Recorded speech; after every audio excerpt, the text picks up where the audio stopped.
She had walked the rugged trails of the Wild West with a pistol in hand and a fierce determination in her heart. She's Pearl Hart, Arizona's infamous Lady Bandit. Her daring feats and liberal personality made her a legend in her own time. Her story continues to engage and intrigue us today. From carriage robberies to prison escapes, Pearl Hart's life is filled with adventure, danger, and drama. Join us as we explore the life and legacy of one of the most fascinating women of the Old West, Pearl Hart.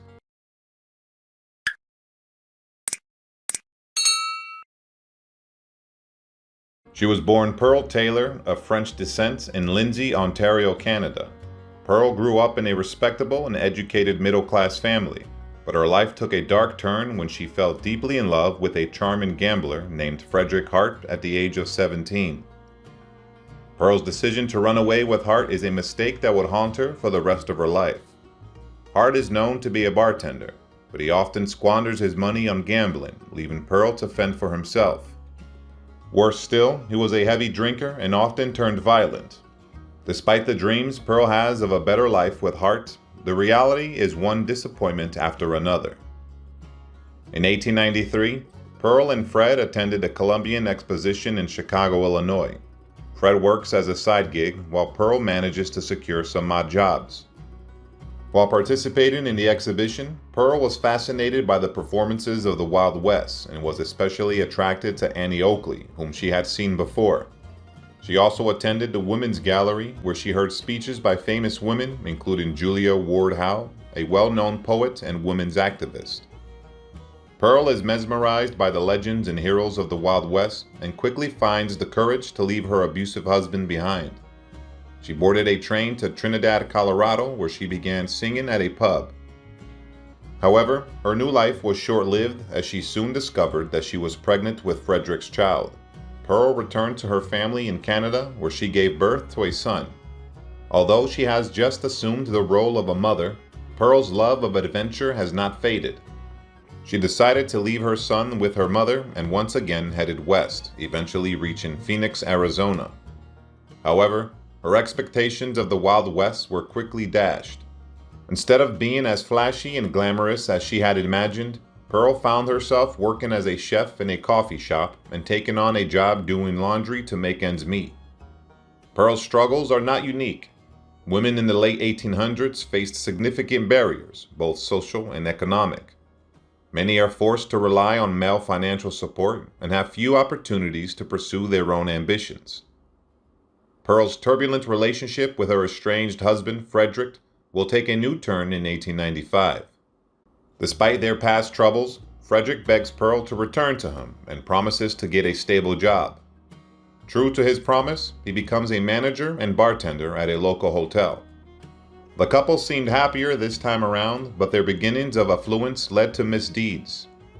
They began regularly spending the night at Washington Street pubs and casinos, where Pearl fell into addiction, smoking, drinking, and using drugs like marijuana and morphine. Whatever will come, will come. Their marital problems resurfaced, and after the birth of their second child, a baby girl, Fred becomes bored and tired. In 1898, during a violent argument between the couple, Fred, in a fit of rage, knocked Pearl unconscious and let her ride with Teddy Roosevelt's Rough Riders in Cuba. Pearl returns to her parents, but the call of the Wild West prompted her, and she soon left her second child behind to return to Arizona. However, life in the West was once again difficult for her, and Pearl struggled to make ends meet working odd jobs in the mining camps. Her depression got worse and worse, and she tried to take her own life many times, but luckily was saved by acquaintances.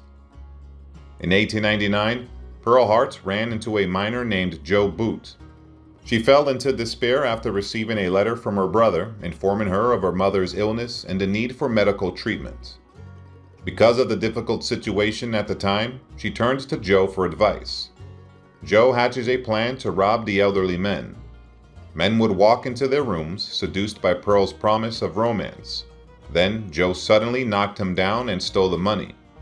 But this wasn't enough to meet their needs, so they decided to take a riskier approach and rob a carriage. After careful planning, Pearl disguises herself as a man, cuts her hair, and puts on men's clothes. On May 30th, 1899, they carried out their plan, stopping a carriage between Florence and Globe, Arizona. Pearl and Joe emerged from their hiding place, brandishing their guns and ordering the driver to stop. When Joe points his gun at the driver, Pearl forces the passengers off the carriage, forcing them to empty their bags and purses. Pearl and Joe made about $450 and a revolver. The couple then happily ordered the passengers back into the car, with Joe shooting in the air and telling the driver to go fast and not reveal anything. The vast, desolate desert terrain was beyond a pre-planned plan. Despite their best efforts, they quickly lost their way as they rode across the craggy hills. Too tired, they had to set up camp in a grove of trees and fell asleep by the small fire. But they don't know that they are being watched. Sometime later, when they woke up, they were surrounded by the sheriff and his team. They were quickly arrested and taken to Globe Prison. While behind bars, Pearl has become a phenomenon. People come from far and wide just to get a glimpse of the Queen of Bandits, even once. The infamous nickname that people gave her. Pearl entertains fans who love her, signing autographs and telling stories of her exploits. After almost a month, she escaped from prison on October 12, 1899, along with another prisoner named Ed Hogan. But their freedom was short-lived. Pearl was quickly recaptured and sent back to prison, where she stood trial in Florence in November of the same year. Throughout the trial, Pearl maintained a tough stance, insisting that the court had no jurisdiction over her. She may have admitted her guilt, but her attorney argued that the jury should consider her predicament. After all, she just robbed a carriage to send money to her ailing mother. Pearl's trial judge, Fletcher Doane, was completely outraged by the verdict, calling her ... He wasted no time replacing the jury and charging her again, this time with illegal gun possession. Pearl's charm didn't work this time. She was found guilty and sentenced to 5 years long-term in Yuma Territory Prison. Meanwhile, her accomplice, Joe Boot, received an even harsher sentence of 30 years for his role in the carriage robbery. Joe was taken to Yuma Prison, but in 1901, he managed to escape and was never seen or heard from again, and is said to have fled to Mexico. As for Pearl, she only became more popular in prison, where prison guards liked to show her off to tourists and reporters. Pearl even has a larger-than-average cell and many other perks. She is known as Lady Bandit, and her fame grows as she entertains visitors with her stories and poses for photos. After 18 months behind bars, Pearl was finally paroled on December 19, 1902, and moved to Kansas City, where she hoped to cash in on her notoriety. Her sister wrote a piece about her adventures in the West, which Pearl planned to profit from. However, her reputation quickly waned, and she disappeared from the public eye for several years until she was rearrested in Kansas City as Mrs. L.P. Keel for stealing. After that, Pearl disappeared again until 1924, when she visited the old courthouse in Florence where she was tried.